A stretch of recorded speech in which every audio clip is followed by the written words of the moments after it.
जय माता दी दोस्तों आपका अपने चैनल आन्या भक्त में स्वागत है। आप और आपके पूरे परिवार पर माता रानी की कृपा सदा सर्वदा बनी रहे। दोस्तों आज की वीडियो में माता संतोषी की व्रत कथा सुनेंगे। तो दोस्तों वीडियो शुरू करने से पहले जो भी चैनल पर नए हैं वो प्लीज़ चैनल को सब्सक्राइब करें और बेल बटन को प्रेस करना ना भूलें। तो दोस्तों वीडियो को बीच में न छोड़ें, माता की कहानी पूरी सुने जिससे माता रानी आपकी सभी मनोकामनाओं को पूर्ण करेंगी। एक बुढ़िया थी जिसके 7 बेटे थे। उनमें से 6 कमाते थे और एक न कमाने वाला था। वह बुढ़िया उन 6 बेटों को अच्छा बनाकर बड़े प्रेम से खिलाती, पर 7वें को बच्चा खुचा जूठन खिलाती थी। परंतु वह भोला था, अपने मन में कुछ भी विचार नहीं करता था। एक दिन वह अपनी पत्नी से बोला, देखो मेरी माता को मुझसे कितना प्रेम है। उसने कहा, वह तुम्हें सभी के जूठन खिलाती है, फिर भी तुम ऐसा कहती हो। अगर विश्वास न हो तो तुम खुद देख सकते हो। एक दिन बहुत बड़ा त्योहार आया। बुढ़िया ने 7 प्रकार के भोजन और चूरमे के लड्डू बनाए। 7वां लड़का अपनी पत्नी की कही हुई बात को जांचने के लिए सिर दुखने का बहाना करके पतला कपड़ा ओढ़कर सो गया और देखने लगा। माँ ने उनको बहुत अच्छे आसनों पर बिठाया और 7 प्रकार के भोजन और लड्डू परोसे। वह उन्हें बड़े प्रेम से खिला रही है। जब वे 6 उठ जाते हैं तो माँ ने उनकी थालियों से जूठन इकट्ठी की और उनसे एक लड्डू बनाया। फिर वह 7वें लड़के से बोली, अरे भोजन खा ले। वह बोला, माँ मैं भोजन नहीं करूँगा, मैं तो परदेश जा रहा हूँ। माँ ने कहा, कल जाता है तो आज ही चला जा। वह घर से निकल गया और चलते समय उसे अपनी पत्नी की याद आई जो गौशाला में कंडे थाप रही थी। वह बोला, हम परदेश को जा रहे हैं, आएंगे कुछ काल, कहू काल, तुम रहियो संतोष से धर्म अपनो पाल। इस पर उसकी पत्नी बोली, जाओ पिया आनंद से, हमारी सोच हटाए, राम भरोसे हम रहें, ईश्वर तुम्हें सहाय। देव निशानी आप ली, देख धरो में धीर, सुध हमारी न विचारियो, रखियो मन गंभीर। इस पर वह बोला, मेरे पास कुछ भी नहीं है, ये अंगूठी है सो ले लो और मुझे भी अपनी कोई निशानी दे दो। वह बोली, मेरे पास तो कुछ भी नहीं है, ये गोबर भरे हाथ है। ये कहकर उसने उसकी पीठ पर गोबर भरे हाथ की छाप मार दी। वह लड़का चल लिया। चलते चलते वह दूर देश में पहुंचा। वह एक व्यापारी की दुकान पर जाकर बोला, भाई मुझे नौकरी पर रख लो। व्यापारी को नौकर की ज़रूरत थी। वह बोला, तनख्वाह काम देख कर देंगे। उसे रख लिया। वह सवेरे 7 बजे से रात के 12 बजे तक नौकरी करने लगा। थोड़े दिनों में सारा लेन देन और हिसाब किताब करने लगा। सेठ के उसे 2-3 महीने में आधे मुनाफे का हिस्सेदार बना दिया। 12 वर्ष में वह नामी सेठ बन गया और उसका मालिक उसके भरोसे काम छोड़कर कहीं बाहर चला गया। उधर उसकी औरत को सास और जेठानियाँ बड़ा दुख देने लगीं। वे उससे लकड़ी लेने जंगल में भेजती, भूसी की रोटी देती, नारियल के टुकड़े में पानी देते हुए बड़े कष्ट से जीवन बिताती थी। एक दिन जब वह लकड़ी लेने जा रही थी तो रास्ते में उसने कई औरतों को एक साथ व्रत करते देखा। वह पूछने लगी, बहनों ये किसका व्रत है, कैसे करते हैं और इससे क्या फल मिलता है? तो वह इसलिए बोली, यह संतोषी माता का व्रत है, इसके करने से मनोवांछित फल मिलता है। इससे गरीबी, मन की चिंताएं, राज के मुकदमे, कलह, रोग नष्ट होते हैं और संतान, सुख, धन, प्रसन्नता, शांति, मन पसंद वर मिले व बाहर गए हुए पति के दर्शन होते हैं। उसने उस व्रत की विधि बता दी। उस दिन उस औरत ने सारी लकड़ियाँ बेच दी व गुड़ और चना ले लिया। उसने व्रत रखने की तैयारी की। उसने सामने एक मंदिर देखा तो पूछने लगी, यह मंदिर किसका है? वह कहने लगी, यह संतोषी माता का मंदिर है। वह मंदिर में गई और माता के चरणों में रोने लगी और दुखी होकर विनती करने लगी, माँ मैं अज्ञानी हूँ, मैं बहुत दुखी हूँ, मैं तुम्हारी शरण में आई हूँ, मेरा दुख दूर करो। माता को दया आ गई। एक शुक्रवार को उसके पति का पत्र आया और अगले शुक्रवार को पति का भेजा हुआ धन मिल गया। अब तो जेठ जेठानियाँ और सास नाक सिकोड़ने लगे और कहने लगे, अब तो इसकी खातिरदारी बढ़ेगी, यह बुलाने पर भी नहीं बोलेगी। वह बोली, पत्र और धन आए तो सभी को अच्छा है। उसकी आंखों में आंसू आ गए। वह मंदिर में गई और माता के चरणों में गिरकर बोली, हे माँ, मुझे पैसे और धन नहीं चाहिए, मुझे तो अपना सुहाग चाहिए। मैं तो अपने स्वामी के दर्शन और सेवा करना चाहती हूँ। तब माता ने प्रसन्न होकर कहा, जा बेटी, तेरा पति आवेगा। वह बड़ी प्रसन्नता से घर गई और घर का कामकाज करने लगी।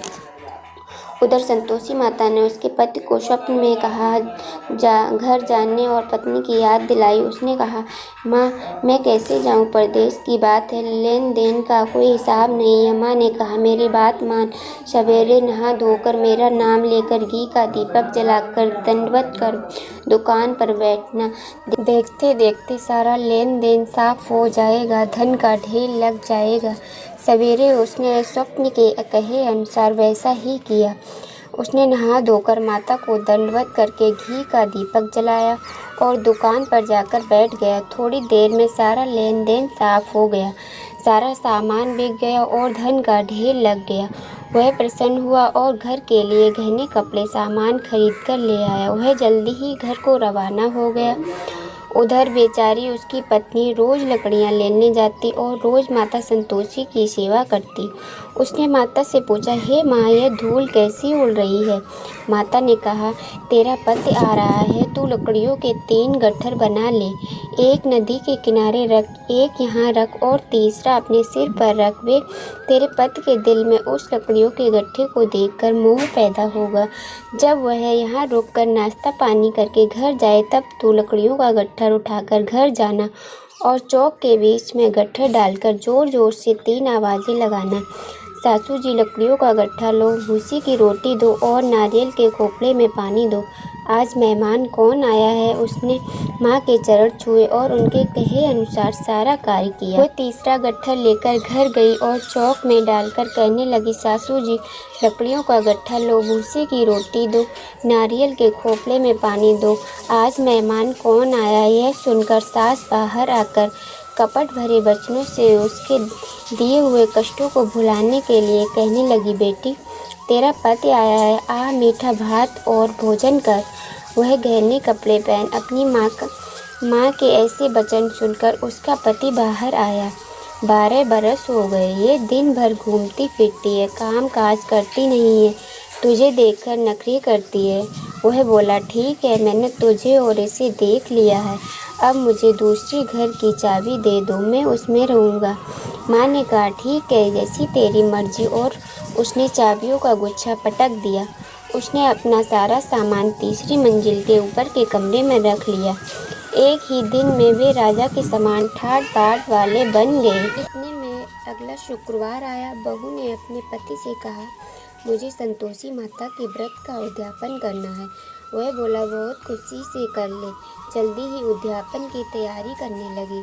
उसने जेठ के लड़कों को भोजन के लिए न्योता दिया। वह मान गए। उन्होंने पीछे से जेठानियों ने अपने बच्चों को सिखा दिया, तुम खटाई मांगना, जिससे कि उसका उद्यापन पूरा न हो। लड़कों ने भोजन कर खटाई मांगी। बहू कहने लगी, भाई, खटाई किसी को नहीं दी जाएगी, यह तो संतोषी माता का प्रसाद है, इसे खाने के बाद खटा नहीं खाई जाती है। वह बोले, पैसा लाओ। वह बोली, कुछ न समझ सकी उनका क्या भेद था। उसने पैसे दे दिए और इमली की खटाई मंगाकर खाने लगे। इस पर संतोषी माता ने उस पर रोष किया। राजा के दूत उसको पकड़कर ले गए। वह बेचारी बड़ी दुखी हुई और रोती हुई माता जी के मंदिर गई और उनके चरणों में गिरकर कहने लगी, हे माता, यह क्या किया? ये हंसाकर अब तू मुझे क्यों रुलाने लगी है? माता बोली, पुत्री, मुझे दुख है कि तुमने अभिमान करके मेरा व्रत तोड़ा है और इतनी जल्दी सब बातें भुला दी हैं। वह कहने लगी, माता, मेरा कोई अपराध नहीं है, मुझे तो लड़कों ने भूल से दल दिया, मैंने भूल से ही उन्हें पैसे दे दिए। माँ, मुझे क्षमा करो, मैं दोबारा तुम्हारा व्रत करूँगी। उसे रास्ते में उसका पति मिला। उसके पूछने पर वह बोला, राजा ने मुझे बुलाया था, मैं उससे मिलने गया था। वे फिर घर चले गए। कुछ ही दिन बाद फिर शुक्रवार आया। वह दोबारा पति की आज्ञा से उद्यापन करने लगी। उसने फिर जेठ के लड़कों को बुलाया। बुलावा दिया। जेठानियों ने फिर वही बात सिखा दी। लड़के भोजन की बात पर फिर खटाई मांगने लगे। उसने कहा, खटाई कुछ भी नहीं मिलेगी, क्षमा करो, आना है तो आओ। यह कहकर वह ब्राह्मणों के लड़कों को लाकर भोजन कराने लगी। यथाशक्ति उसने उन्हें दक्षिणा दी। संतोषी माता उस पर बड़ी प्रसन्न हुई। माता की कृपा से 9वें माह में उसके एक सुंदर चंद्रमा सा पुत्र पैदा हुआ। अपने पुत्र को लेकर वह रोजाना मंदिर जाने लगी। एक दिन संतोषी माता ने सोचा, वह रोज यहाँ आती है, आज मैं इसके घर चलूँ, इसका सहस्रा देखूँ। यह सोचकर उन्होंने एक भयानक रूप बनाया। गुड़ व चने से सना हुआ मुख, ऊपर को सूंड के समान होंठ, इस पर मक्खियाँ भिनभिना रही थी। इसी सूरत से वह उसके घर गई। दहलीज में पांव रखते ही उसकी सास बोली, देखो कोई डाकनी आ रही है, इसे भगाओ नहीं तो किसी को खा जाएगी। लड़के भागकर खिड़की बंद करने लगे। सातवीं लड़की की बहू खिड़की से यह देख रही थी। वह वहीं से चिल्लाने लगी, आप मेरी माता अब मेरे घर आ रही हैं। यह कहकर उसने बच्चे को दूध पिलाने से हटाया। इतने में सासू बोली, पगली, किसे देखकर उतावली हुई है, बच्चे को पटक दिया। इतने में संतोषी माता के प्रताप से वहाँ लड़के ही लड़के नजर आने लगे। बहू बोली, सासू जी, मैं जिसका व्रत करती हूँ यह वो ही संतोषी माता है। यह कहकर उसने सारी खिड़कियाँ खोल दी। सबने संतोषी माता के चरण पकड़ लिए और विनती करने लगे, हे माता, हम मूर्ख हैं, अज्ञानी हैं, पापनी हैं, तुम्हारे व्रत की विधि हम नहीं जानती। तुम्हारा व्रत भंग कर हमने बहुत बड़ा अपराध किया है। हे जगत माता, आप हमारा अपराध क्षमा कर जिस प्रकार उसको पुत्र धन संपत्ति दी है, आप उसी प्रकार हमें भी दो। बोलो संतोषी माता की जयकारा लगाते हुए माता की कथा समाप्त। अगर आपको वीडियो पसंद आई हो तो वीडियो को लाइक ज़रूर करें। माता रानी आपकी सभी मनोकामनाओं को पूर्ण करें। कमेंट बॉक्स में जय माता दी लिखना ना भूलें।